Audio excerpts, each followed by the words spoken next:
Tout le monde, bienvenue au topo du coup sur l'économie du narcotrafic et les politiques de guerre contre la drogue qui sont menées depuis plusieurs décennies par différents États et derrière lesquels se cache en réalité une guerre contre les pauvres. Le trafic de drogue, là, il est un peu dans l'actualité en France, d'une part à cause de la démagogie sécuritaire et raciste de Retailleau, mais aussi à cause de vrais drames qui se passent, notamment à Marseille, sur fond de guerre pour le marché entre mafias rivales, donc en particulier la DZ Mafia et Yoda à Marseille, et qui ont fait par exemple en août, qui font régulièrement des morts assassinés très jeunes. En août, il y a un guetteur de 14 ans qui s'est fait tuer. Et plus généralement, à l'échelle du monde, la drogue, c'est une industrie de la mort, de bout en bout de la chaîne. Pour donner le contexte, par exemple, les guerres contre la drogue ou entre cartels ont fait tellement de morts au Mexique que ça dépasse le bilan de tous les conflits armés du XXIe siècle depuis 2006, sur toute la planète. Aux États-Unis, l'épidémie de fentanyl, qui on le verra a largement été provoquée pour les intérêts de l'industrie pharmaceutique, elle fait au moins 70 000 morts par overdose par an. Donc la drogue, c'est un fléau, c'est une industrie de la mort, mais c'est un fléau qui pèse exclusivement de bout en bout de la chaîne de production, de distribution et de consommation sur les populations pauvres, sur les classes populaires qui font les frais des ravages sanitaires de la drogue, bien sûr, mais aussi des violences générées par le trafic et de la répression ensuite, et de la démagogie sécuritaire brandie comme solution par les différents gouvernements. Parce qu'il y a le mythe de l'argent facile pour les participants à un trafic et la réalité, une concentration encore plus nette que dans l'économie légale, parce que l'illégalité, ça veut dire aussi l'instabilité en bout de chaîne, certes, mais surtout l'absence de tout encadrement des marchés, des conditions de travail, une mainmise beaucoup plus violente sur la main-d'œuvre, composée, dans le cas de la drogue particulièrement, de paysans pauvres et de jeunes sans emploi ni perspective, corvéables à merci.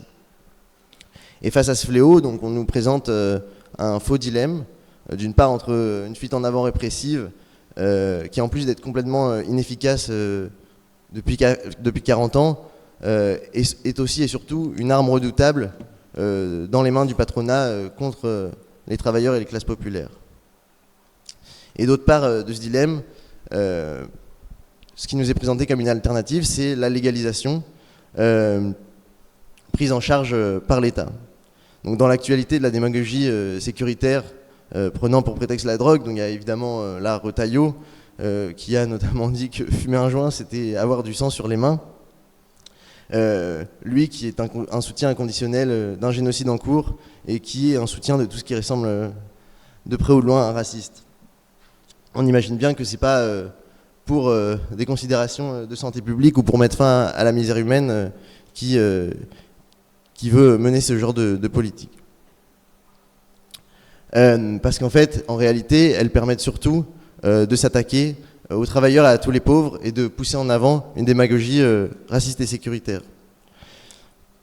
En face, la légalisation, telle que proposée par une partie de la gauche, c'est-à-dire la prise en charge et l'encadrement par l'État et les grandes entreprises légales du marché de la drogue, est aussi une solution illusoire, au nom ici et maintenant d'une urgence de la situation qui obligerait à s'en remettre à l'État et aux capitalistes, alors que c'est précisément eux qui, de bout en bout, l'ont créé. C'est ça qu'on va essayer de voir dans cette introduction. En fait, les États et les capitalistes, dont ils sont l'organisateur des affaires, ils sont incapables de s'y opposer. Ils en ont même pas, ils ont même pas vraiment intérêt, ils en ont pas vraiment la volonté, parce que les ravages sanitaires de la drogue, lorsqu'ils ne menacent pas directement l'organisation sociale dans les cas les plus extrêmes, en fait, ils sont un mal bien dérisoire du point de vue des capitalistes au regard des profits colossaux que représente le trafic.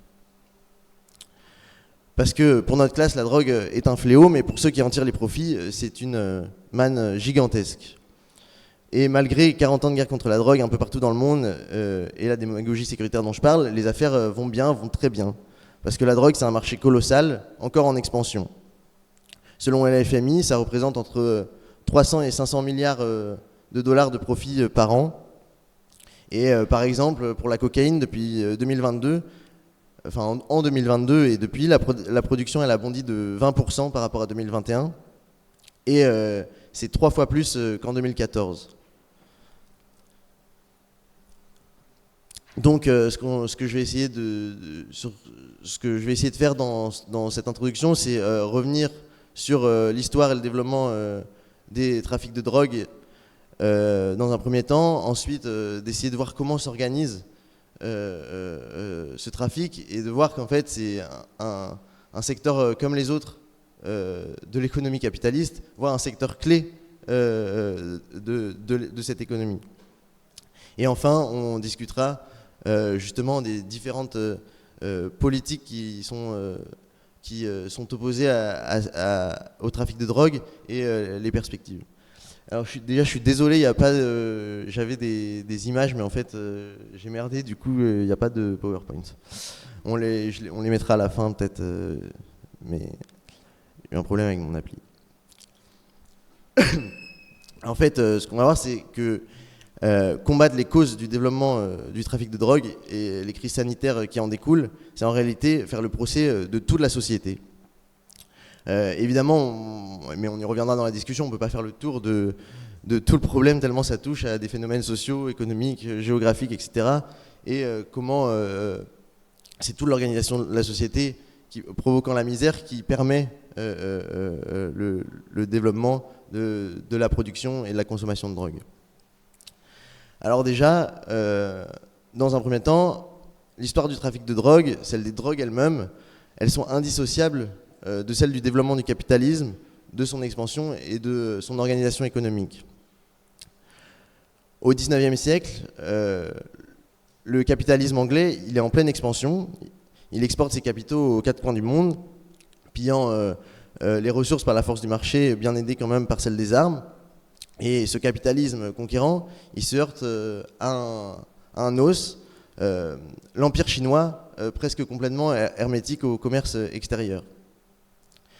Et en fait, le problème, c'est que du coup, il affiche avec l'empire chinois une balance commerciale déficitaire parce qu'il importe de Chine du thé et il n'arrive pas à vendre ses marchandises. Parce que la Chine restait fermée à son commerce et à ses capitaux. Et donc à ce moment-là, au XIXe siècle, il y a un chemin qui se dessine pour ouvrir les gigantesques marchés que pourrait représenter la Chine. Et ce chemin, c'est celui de l'opium, qui constituera le premier trafic de grande ampleur de drogue. Cette marchandise, elle avait que des avantages pour les marchands anglais parce que ses voies de pénétration étaient forcément officieuses et souterraines et son pouvoir addictif suffisait à provoquer sa diffusion. Et donc, au tournant du XIXe siècle, au tout début, la Compagnie anglaise des Indes, elle se lance dans la création de gigantesques plantations de pavot, la plante qui permet de faire de l'opium, des gigantesques plantations au Bengale pour le répandre en Chine. Et c'est d'abord les mandarins, donc les fonctionnaires de l'Empire, et les militaires qui en fait, les plus en contact avec les marchands anglais pour la vente du thé en particulier, qui devinrent addicts.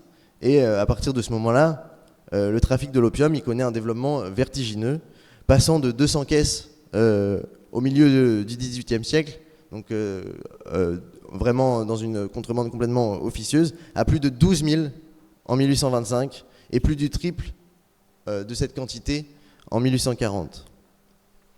Et c'est dans ce contexte qu'éclate la première guerre de l'opium.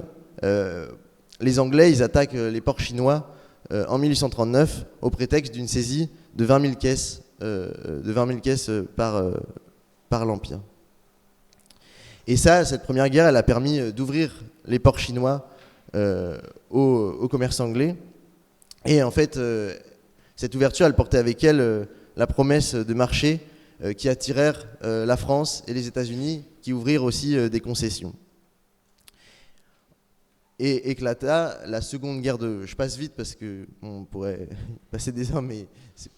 à ce moment-là, il y a une seconde guerre de l'opium menée par les Anglais encore et la France. Et ces guerres, en fait, ce qu'il faut retenir, c'est que en s'appuyant sur le pouvoir économique qui avait été conféré par le trafic de l'opium, qui avait été la stratégie des Anglais, elles ont marqué l'ouverture de la brèche pour le capital occidental dans l'Empire chinois, et elles le désagrégèrent. Parce que sa condition de conservation, ça avait été l'isolement.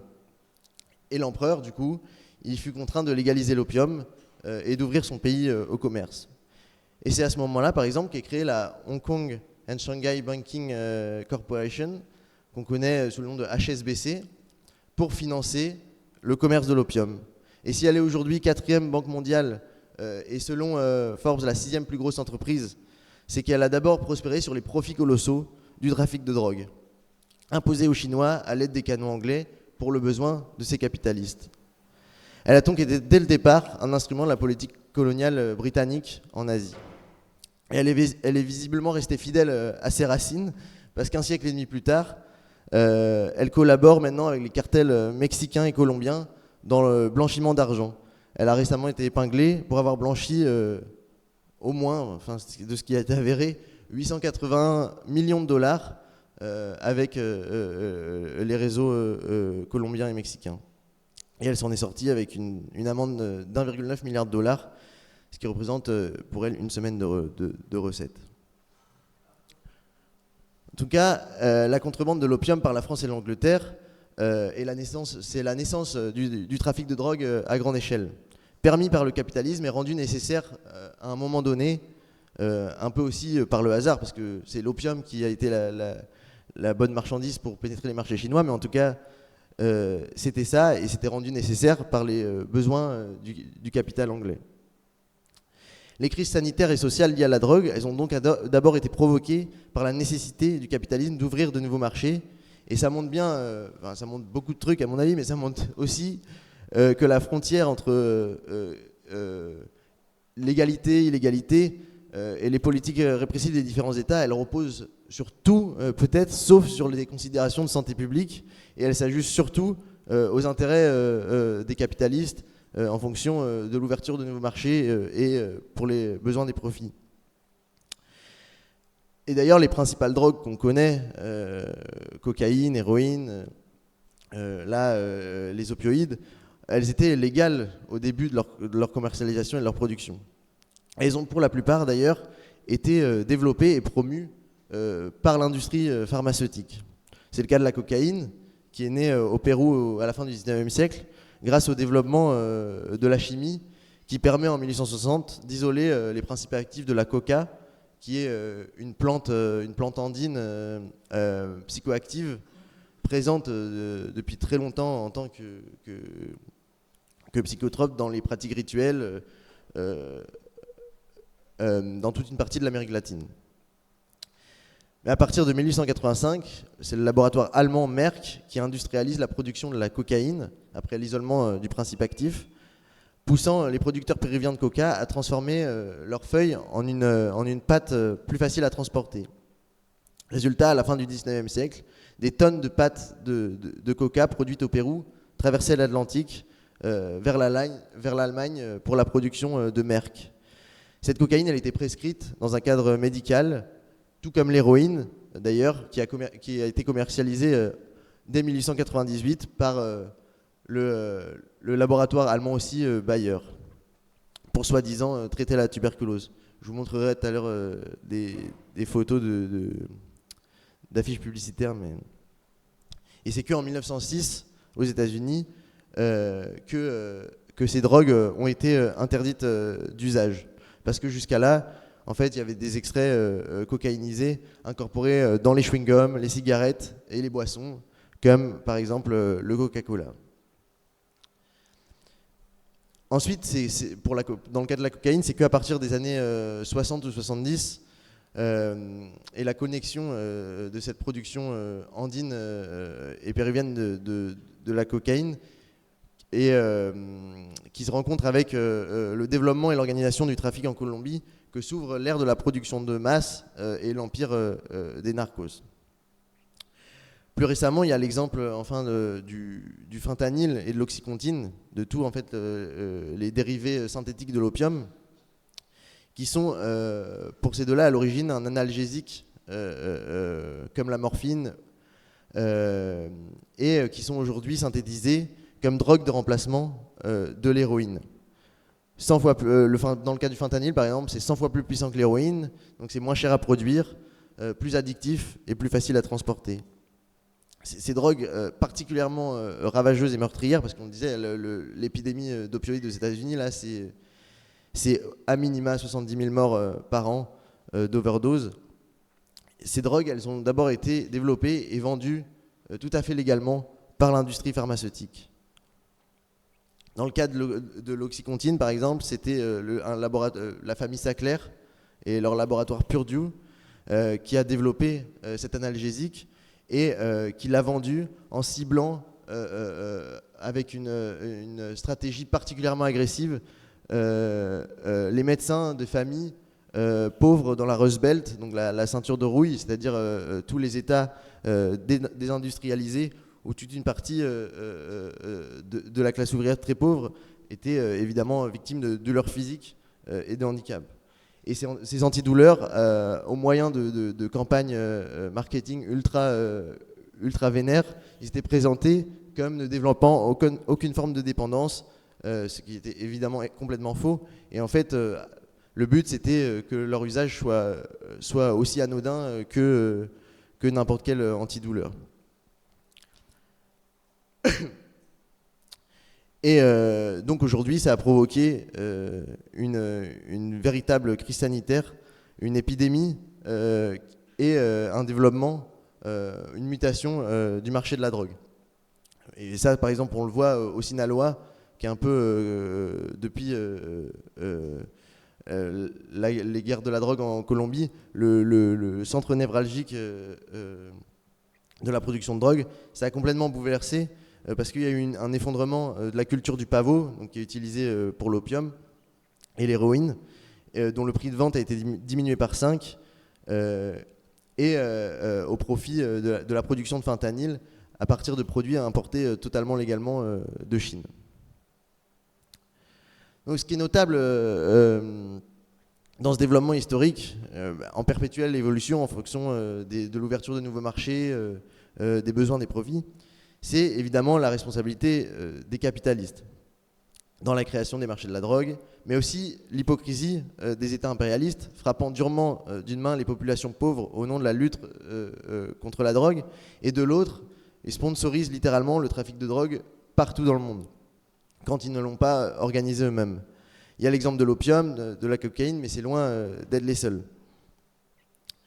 Là, bon, je vais passer rapidement parce que des exemples, on pourrait en faire pendant des heures, mais les États-Unis, c'est quand même dans leur habitude de soutenir ici et là des groupes impliqués dans la production et le commerce de drogue au gré de leurs nécessités politiques et économiques. En particulier, c'était particulièrement notable dans le contexte de la guerre froide. Et il y a des exemples un peu marrants, mais par exemple, en fait, il y a eu une alliance un peu durable de la CIA avec le milieu corse et les trafiquants corses pour déstabiliser les syndicats dans le sud de la France. En Afghanistan aussi, c'est un exemple notable où au moment de l'invasion de l'Afghanistan par l'URSS, Jimmy Carter, président des États-Unis, il apporte son soutien au djihad afghan, financé par l'argent de l'opium. Dernier exemple important, c'est le Nicaragua. Donc, après la prise du pouvoir par les sandinistes, il y a une guerre civile qui éclate, financée par la CIA, qui finance des groupes qui s'appellent les Contras, qui étaient en guerre contre les sandinistes. Et en fait, la CIA a littéralement organisé l'acheminement de la cocaïne vers les États-Unis au retour des avions qui amenaient les armes. En gros, ils amenaient les armes aux Contras et ils revenaient plein de cocaïne.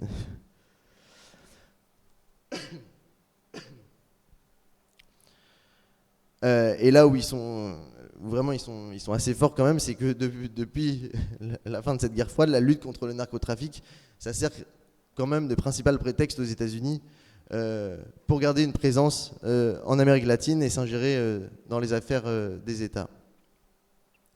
Le développement du commerce, de la production et de la consommation des drogues à grande échelle, il est complètement lié au développement du capitalisme. Il en est même une conséquence. Ce qu'on va voir aussi, c'est qu'à l'instar des autres secteurs de l'économie, le marché de la drogue, c'est un marché parfaitement structuré, complètement inséré dans l'économie mondiale et qui en est même un rouage essentiel. Dans le capitalisme, la drogue, c'est une marchandise en fait presque comme les autres, à ceci près que le marché de la drogue occupe une position un peu particulière vis-à-vis des États du fait de son illégalité. Donc ça fait du narcotrafic un secteur un peu particulier évidemment, mais l'analyse du cycle de production et de distribution des drogues montre qu'elles sont avant tout justement une marchandise comme les autres. Et dans une économie complètement mondialisée et organisée en chaîne de valeur globale, l'industrie de la drogue ne fait pas exception. Il y a une division du travail international et une chaîne de sous-traitance organisée tout autour du globe et qui suit les mêmes circuits que l'économie légale, en perpétuelle mutation pour correspondre aux besoins du marché et en créer des nouveaux. En haut de cette chaîne, il y a les grands capitalistes insérés, des grands capitalistes de la drogue insérés dans l'économie réelle et qui jouissent de la surface financière nécessaire pour organiser ces chaînes et en capter la grande part des profits, en faisant jouer à leur avantage les concurrences dans tout le reste de cette chaîne. Donc comment elle s'organise cette production, comment il s'organise ce marché? D'abord, il y a les matières premières, la production des matières premières de la drogue. Donc alors le pavot, la coca, le cannabis, pour les drogues, disons, traditionnelles. Et pour les drogues de synthèse, c'est les produits qui sont, comme je le disais, des fois importés légalement ou achetés légalement en Chine, par exemple, pour le fentanyl. Donc la matière première, en tout cas pour les drogues d'origine agricole, elle est cultivée par des paysans pauvres, surexploités, souvent sans terre, et vendue à prix très bas. Au Mexique, en Colombie, en Afghanistan, etc. Cette matière, elle passe ensuite par différents processus de transformation et de manutention, raffinage, entreposage, empaquetage, transport, autant d'étapes au sein desquelles une division du travail parfaitement huilée repose évidemment sur une exploitation acharnée. Comme dans l'économie légale, le bas de la chaîne de valeur se caractérise par une très grande exploitation. Je l'ai dit, les paysans, mais aussi au moment de la vente, les mules, les dealers de rue et les guetteurs dans les pays consommateurs. Cette main-d'œuvre, elle est de plus en plus soumise à une forte flexibilité parce que l'offre doit constamment s'adapter aux contraintes liées au caractère illégal du marché et au bouleversement du marché de la drogue.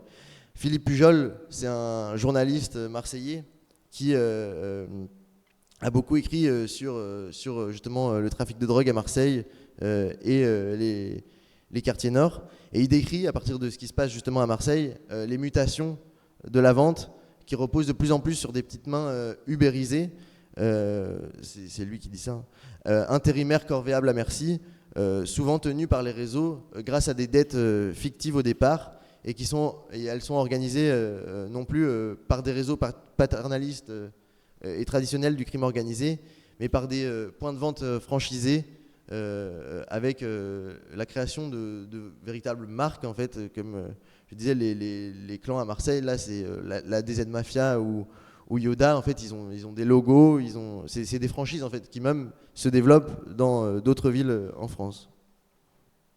Et surtout ils se livrent à des guerres de territoire ultra meurtrières faites avec la peau de cette main d'œuvre corvéable à merci, souvent très jeune. Et ce qui est notable aussi, c'est que la différence entre toutes les différences entre territoires, pays, etc., en matière de législation, d'infrastructure, d'importance des marchés, c'est-à-dire cette concurrence entre les différents acteurs de la chaîne, elles sont un moyen pour les grands capitalistes en haut de cette chaîne d'augmenter leurs profits grâce à l'accumulation d'un capital énorme inséré dans l'économie légale. Il y a une part importante aussi après la production et centrale pour comprendre les liens avec l'économie légale, disons. C'est le transport et l'acheminement depuis les pays producteurs vers les pays consommateurs, qui sont encore majoritairement en Europe de l'Ouest et en Amérique du Nord. Ça, ce transport, il nécessite une logistique mondiale qui ne peut exister qu'à la faveur du développement du capitalisme et du commerce, et qui s'appuie aujourd'hui sur son principal moyen, le fret maritime par conteneur, qui représente 90% du transport de marchandises à l'échelle mondiale. Donc en fait, les ports et le fret sont un enjeu essentiel du trafic de marchandises en général. Et d'ailleurs, c'est assez fréquent, notamment au Havre, mais en fait dans tous les grands ports qui sont de fait touchés par cette économie de la drogue, qu'il y ait des pressions sur les dockers, etc., ou sur les travailleurs du fret maritime pour participer à ce trafic de drogue. Et ça montre bien une chose aussi, c'est que les États, ils sont incapables de mettre en place des contrôles, par exemple, pour empêcher l'acheminement de drogue par le fret maritime, parce que dans une économie capitaliste qui fonctionne à flux tendu et où le transport de marchandises a évidemment une importance centrale, mettre en place des contrôles stricts de tous les conteneurs, ça reviendrait à mettre à l'arrêt tout le commerce international et l'économie capitaliste. Et d'ailleurs, ça, en fait, les trafiquants, ils le savent très bien, parce qu'en fait, il y a des contrôles, il y en a, il y a énormément de saisies. Selon l'ONU, pour la cocaïne, c'est presque la moitié de la cocaïne qui est saisie. Mais ça change pas grand-chose, parce qu'en fait, les trafiquants, ils envoient des volumes tels qu'ils savent qu'il y a au moins la moitié qui passera, et surtout, la production et la consommation restent en augmentation. Enfin, à la fin d'un cycle de production, il y a la partie la plus importante, celle qui permet de transformer les sommes considérables en capital venant irriguer l'économie réelle, c'est le blanchiment. Le FMI estime que jusqu'à 1000 milliards de dollars sont blanchis chaque année. C'est 3 milliards par jour, c'est considérable. Ça montre aussi à quel point l'économie, encore une fois, l'économie illégale et légale sont intimement liées et sont en fait les deux faces d'une même production capitaliste. Ça ne dépend pas de critères de dangerosité de telle ou telle substance, ça dépend de rien d'autre que les besoins économiques et politiques du capital à un instant donné. Et d'ailleurs, ça n'empêche pas non plus que les profits des deux économies se retrouvent dans les mêmes poches. Donc pour le blanchiment, il y a une part qui passe par le BTP, le bâtiment, parce que les patrons du bâtiment, ils ont besoin de beaucoup de liquide pour payer le grand nombre de sans-papiers qu'ils exploitent sans les déclarer. Mais ça ne peut pas suffire à écouler les sommes d'argent considérables qui arrivent en liquide. Pour les réinjecter dans l'économie réelle, c'est les banques qui jouent un rôle déterminant. Et la financiarisation de l'économie capitaliste, elle offre l'opacité nécessaire pour faire disparaître l'origine de cet argent. Le secret des affaires aussi, il permet de cacher les connexions avec, de l'économie légale avec l'argent de la drogue. Et donc ensuite, je vous montrerai l'image aussi, mais via tout un tas de manœuvres financières dans les paradis fiscaux et les zones franches notamment, c'est réinjecté dans l'ensemble de l'économie réelle via l'investissement dans le bâtiment, mais aussi dans les hedge funds ou la spéculation financière. Et dans ce processus, il y a un tiers des profits illégaux qui sont captés par les intermédiaires du blanchiment, quels qu'ils soient. Les avocats, les banques d'affaires, les trusts et fonds d'investissement.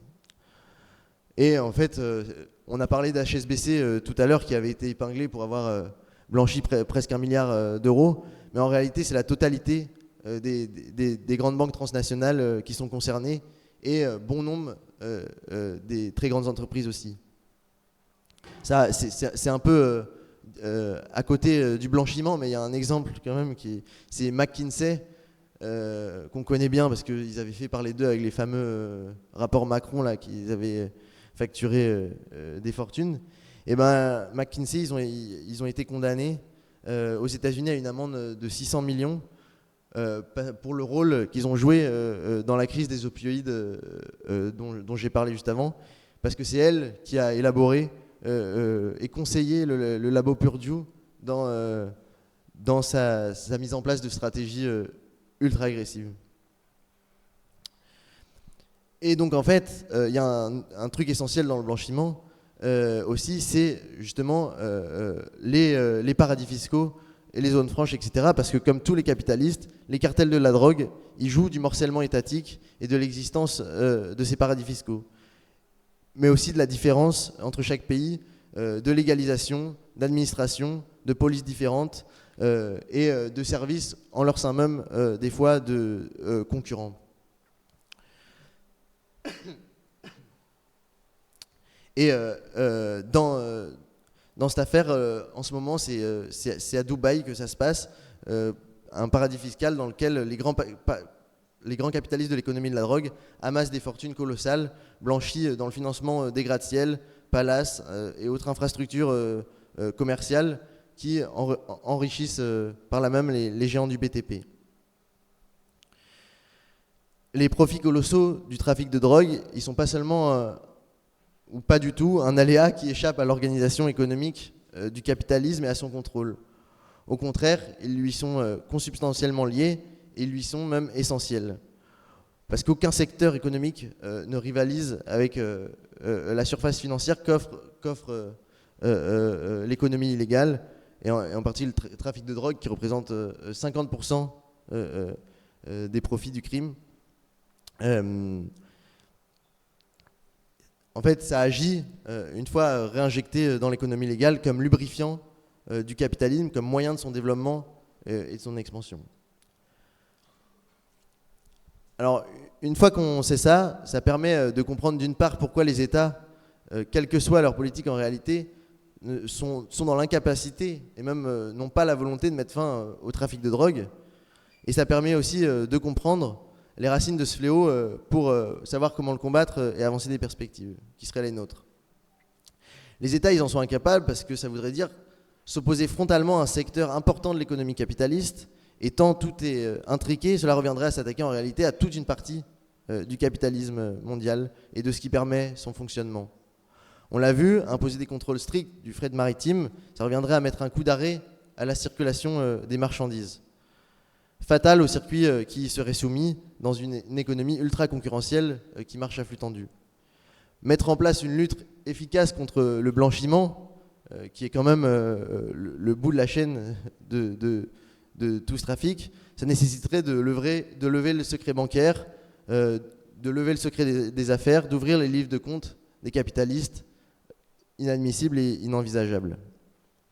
Donc à défaut de pouvoir et même de vouloir s'attaquer de front aux causes et aux vrais organisateurs du trafic de drogue, les gouvernements successifs, à l'instar de Retailleau aujourd'hui, mais avant lui, il y en avait plein d'autres, ils sont réduits à des opérations de com' et une démagogie sécuritaire.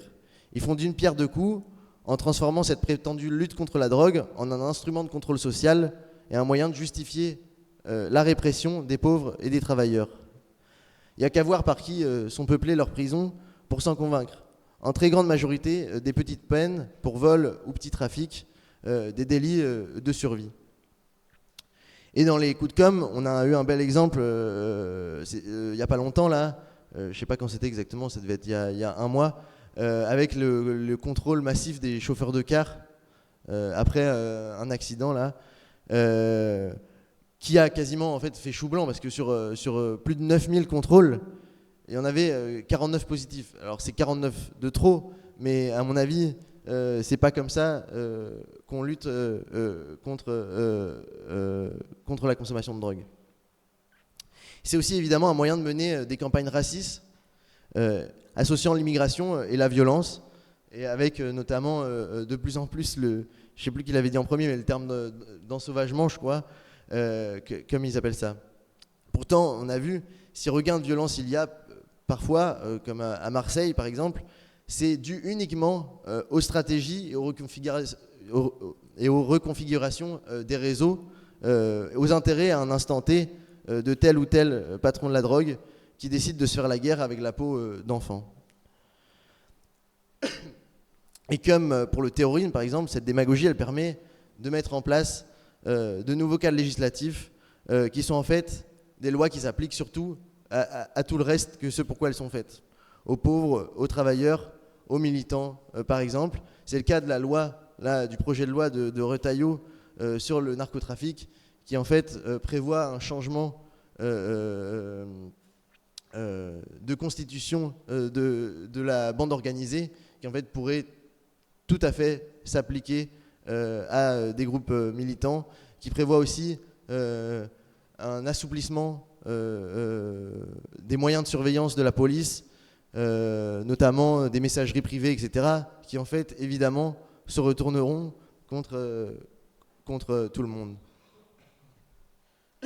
Ça se voit et c'est assez évident quand on le regarde comme ça, mais c'est pas seulement une politique momentanée de tel ou tel gouvernement. C'est une politique de fond de la bourgeoisie dans la plupart des États, et quelque chose qui a même été théorisé par l'État américain dans les années 70, dans le cadre de la politique menée par Nixon, qu'on a appelée la War on Drugs, qui en fait était un moyen de réprimer la population noire américaine, qui au cours des années 60 et 70 était entrée en révolte contre la ségrégation raciale dont elle était victime. Pendant plus de 10 ans, en fait, il y a eu des révoltes de masse qui ont mis en branle toute une partie du prolétariat noir américain et qui a secoué le système de domination de la bourgeoisie américaine jusque dans ses fondements. Et pour répondre à ça, au début des années 70, Nixon il lance ce qu'il appelle sa guerre contre la drogue, qui en fait permis de mater directement toute une partie de ce prolétariat noir qui s'était révolté et de l'emprisonner massivement.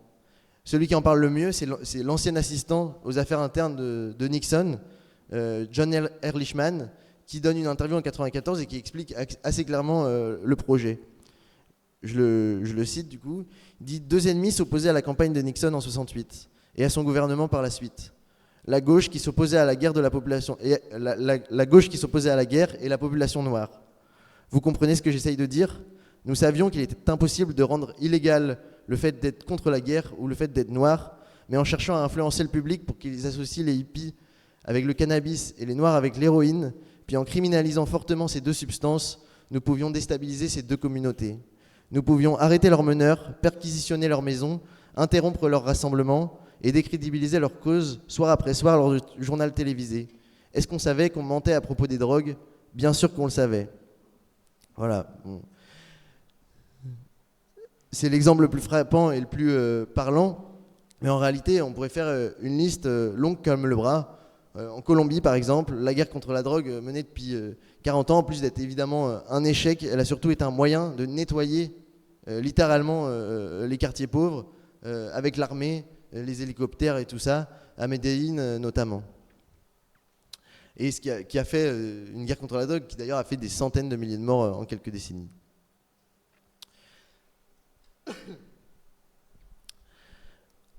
Alors,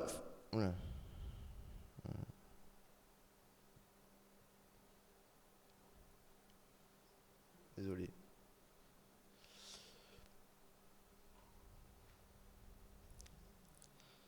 Ah oui. Du coup, l'alternative qui nous est présentée face à ça par une partie de la gauche en particulier, c'est la légalisation qui serait en fait la meilleure alternative au tout répressif et même une solution. Alors c'est motivé en partie par des préoccupations honorables qu'on partage, faire reculer la violence liée à l'illégalité et les ravages sanitaires en encadrant la consommation et la production. Mais c'est aussi motivé par d'autres motivations un peu moins honorables et qu'on ne partage pas, les intérêts de toute une partie du capital et en particulier du secteur pharmaceutique qui lorgne sur les marchés potentiels qu'ouvrirait une légalisation. Il n'y a qu'à voir qui peuple les congrès sur le sujet, des avocats d'affaires et des VRP des labos pharmaceutiques. Il y a de quoi un peu s'inquiéter. Et le problème justement, c'est qu'une légalisation par les États, alors même que c'est eux qui ont créé le problème quand même, ça ne serait une solution que pour ce troisième point, les intérêts des capitalistes. Parce que ce sur quoi prospère la violence et le crime, c'est pas la légalité ou l'illégalité de telle ou telle substance. C'est le chômage de masse organisé pour les besoins de l'exploitation et de l'économie capitaliste. Et c'est sur la misère créée par ce chômage et organisée aussi géographiquement, par exemple, avec la création de quartiers où s'amasse toute une jeunesse sans perspective. La dangerosité de la drogue, légale ou pas, en fait, elle ne change pas. Et d'ailleurs, dans les pays qui ont légalisé, comme le Canada, la consommation de drogue n'a pas diminué. Une légalisation organisée par l'État et les capitalistes, c'est uniquement, en fait, un moyen d'organiser autrement les profits et d'ouvrir de nouveaux marchés. D'ailleurs, comment faire confiance pour lutter contre la drogue à ceux qui ont créé, comme on l'a vu, de toutes pièces le problème de bout en bout de la chaîne et qui continuent de s'appuyer dessus pour mener telle ou telle politique. Il y a les politiques sécuritaires, bien sûr, mais en fait, on pourrait même aller plus loin. C'est-à-dire qu'il y a un intérêt politique, dans une certaine mesure, pour la bourgeoisie, de maintenir le trafic de drogue. D'une part, parce qu'en fait,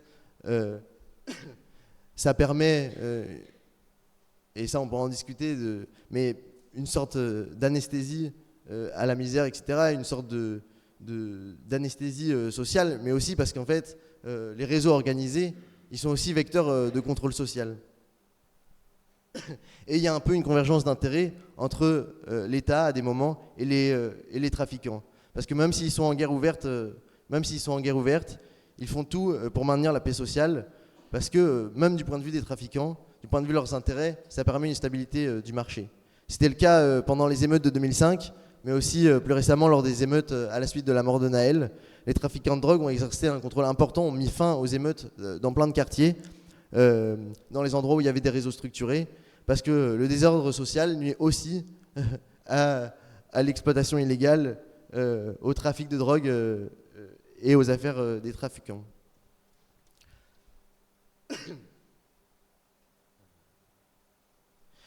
Et en fait, je le disais, les causes profondes du développement de la consommation et du trafic de drogue, c'est avant tout les conséquences de l'organisation capitaliste de la société dans tout ce qu'elles englobent.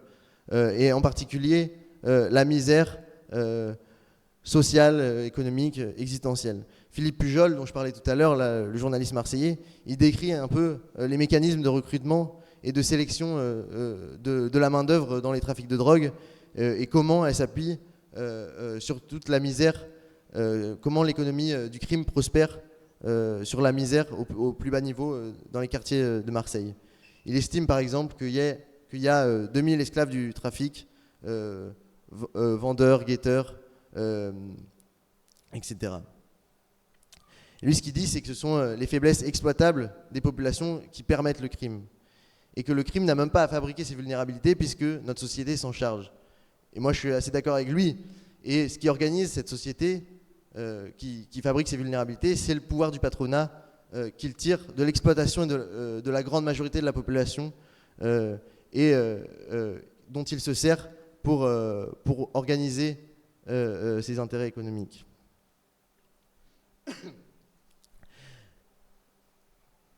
Au niveau de l'organisation du crime, certes, mais aussi au niveau de la consommation.